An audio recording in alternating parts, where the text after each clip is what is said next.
श्री कृष्ण की इन कूटनीतियों से जीते थे पांडव महाभारत का युद्ध। भगवान कृष्ण को राजनीति और कूटनीति में दक्ष माना गया है। उनकी नीति छलपूर्ण नहीं थी। जब युद्ध में कौरवों ने अभिमन्यु को धोखे और नियम विरुद्ध मारकर नियम भंग किया तो फिर पांडव भी नियम पर चलने के लिए बाध्य नहीं रह गए थे। युद्ध के पहले भी कौरवों ने छलपूर्ण तरीके से पांडवों को वनवास भेजा और कई तरह के त्रास दिए थे। ऐसे में भगवान श्री कृष्ण ने पांडवों को बचाने के लिए जो भी किया वह सत्य और धर्म की रक्षार्थी था। तो आओ जानते हैं कि भगवान श्री कृष्ण ने कैसे अपनी कूटनीति से पांडवों को युद्ध में जीत दिलाई। कर्ण से इस तरह बचाया अर्जुन को। भगवान कृष्ण और अर्जुन के पिता देवराज इंद्र ये भली भांति जानते थे कि जब तक कर्ण के पास उसका कवच और कुंडल है तब तक उसे कोई नहीं मार सकता। तब श्री कृष्ण की युक्ति अनुसार देवराज इंद्र ने ब्राह्मण बन दानवीर कर्ण से दान में कवच और कुंडल मांग लिए।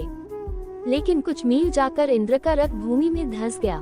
तभी आकाशवाणी हुई, देवराज इंद्र, तुमने अपने पुत्र अर्जुन की जान बचाने के लिए छलपूर्वक कर्ण की जान खतरे में डाल दी है। अब ये रथ यही धंसा रहेगा और तू भी यही धंस जाएगा। तब इंद्र ने आकाशवाणी से पूछा, इससे बचने का उपाय क्या है? तब आकाशवाणी ने कहा, अब तुम्हें दान दी गई वस्तु के बदले में बराबरी की कोई वस्तु देना होगी।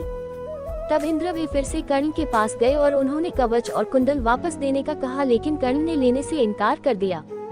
तब इंद्र ने उन्हें अपना अमोघ अस्त्र देकर कहा कि यह तुम जिस पर भी चलाओगे वह मृत्यु को प्राप्त होगा, लेकिन तुम इसका इस्तेमाल एक बार ही कर सकते हो। युद्ध में जब घटोत्कच ने कौरवों की सेना को कुचलना शुरू किया तो दुर्योधन घबरा गया और ऐसे में उसे समझ नहीं आ रहा था कि क्या करें।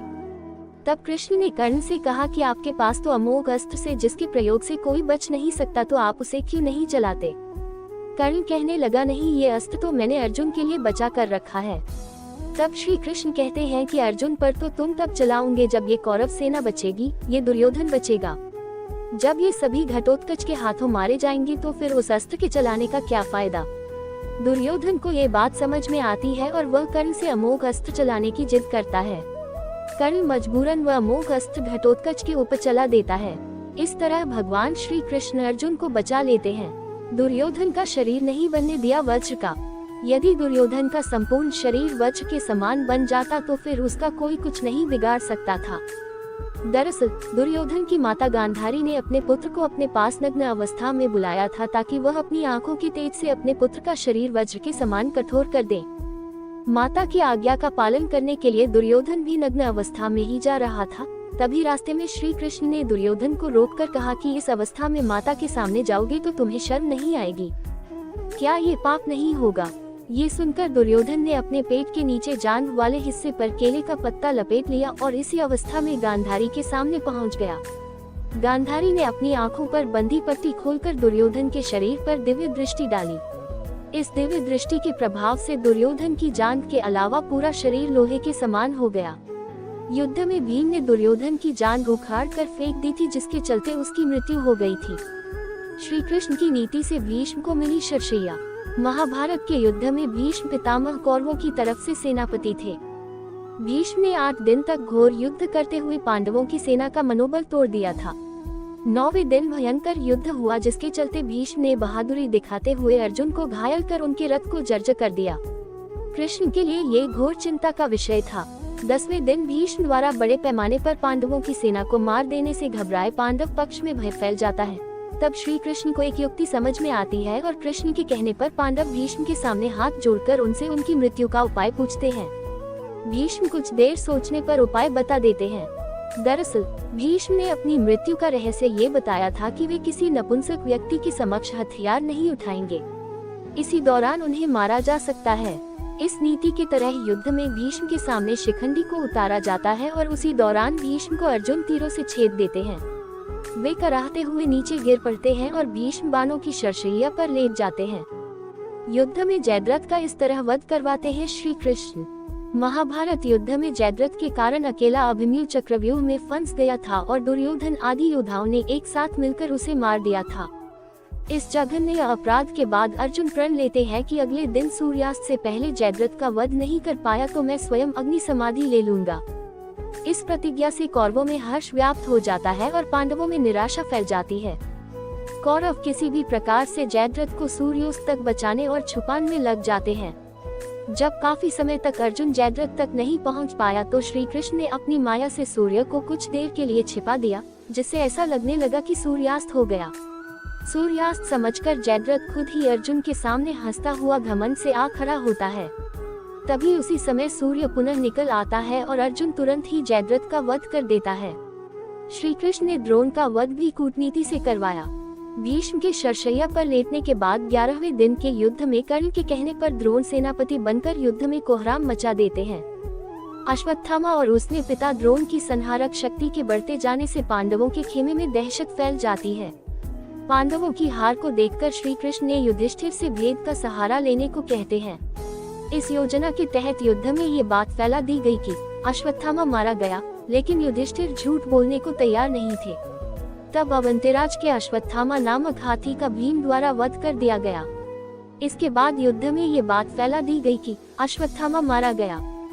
जब गुरु द्रोणाचार्य ने धर्मराज युधिष्ठिर से अश्वत्थामा के मारे जाने की सत्यता जानना चाही तो उन्होंने जवाब दिया, अश्वत्थामा मारा गया, परंतु हाथी। श्री कृष्ण ने उसी समय शंखनाद किया, जिसके शोर के चलते गुरु द्रोणाचार्य आखिरी शब्द हाथी नहीं सुन पाए और उन्होंने समझा मेरा पुत्र मारा गया। ये सुनकर उन्होंने शस्त्र त्याग दिए और युद्ध भूमि में आंखें बंद कर शोक में डूब गए। यही मौका था जबकि द्रोणाचार्य को निहत्था जानकर द्रौपदी के भाई धृष्टद्युम्न ने तलवार से उनका सिर काट डाला। ये सब कृष्ण की नीति के चलते हुआ, जिसकी बाद में बहुत आलोचना हुई, लेकिन युद्ध में ये बहुत जरूरी था। कर्ण फिर भी था शक्तिशाली और तब लिया कठिन निर्णय। कवच कुंडल उतर जाने के बाद, अमोघ अस्त्र नहीं होने के बावजूद कर्ण में अपार शक्तियाँ थी। युद्ध के 17वें दिन शल्य को कर्ण का सारथी बनाया गया। इस दिन कर्ण भीम और युधिष्ठिर को हराकर कुंती को दिए वचन को स्मरण कर उनके प्राण नहीं लेता।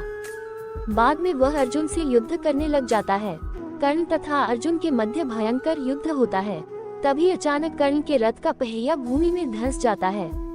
इसी मौके का लाभ उठाने के लिए श्री कृष्ण अर्जुन से तीर चलाने को कहते हैं। बड़े ही बेमन से अर्जुन असहाय अवस्था में कर्ण का वध कर देता है। इसके बाद कौरव अपना उत्साह हार बैठते हैं, उनका मनोबल टूट जाता है। फिर शल्य प्रधान सेनापति बनाए जाते हैं, परंतु उनको भी युधिष्ठिर दिन के अंत में मार देते हैं। बर्बरीक को युद्ध से दूर रखना जरूरी था। युद्ध के मैदान में भीम पौत्र बर्बरीक दोनों खेमों के मध्य बिंदु एक पीपल के वृक्ष के नीचे खड़े हो गए और यह घोषणा कर डाली कि मैं उस पक्ष की तरफ से लड़ूंगा जो हार रहा होगा। भीम के पौत्र बर्बरीक के समक्ष जब अर्जुन तथा भगवान श्री कृष्ण उसकी वीरता का चमत्कार देखने के लिए उपस्थित हुए, तब बर्बरीक ने अपनी वीरता का छोटा सा नमूना मात्र ही दिखाया। कृष्ण ने कहा कि यह जो वृक्ष है इसके सारे पत्तों को एक ही तीर से छेद दो तो मैं मान जाऊंगा। बर्बरीक ने आज्ञा लेकर तीर को वृक्ष की ओर छोड़ दिया। जब तीर एक एक कर सारे पत्तों को छेदता जा रहा था, उसी दौरान एक पत्ता टूटकर नीचे गिर पड़ा।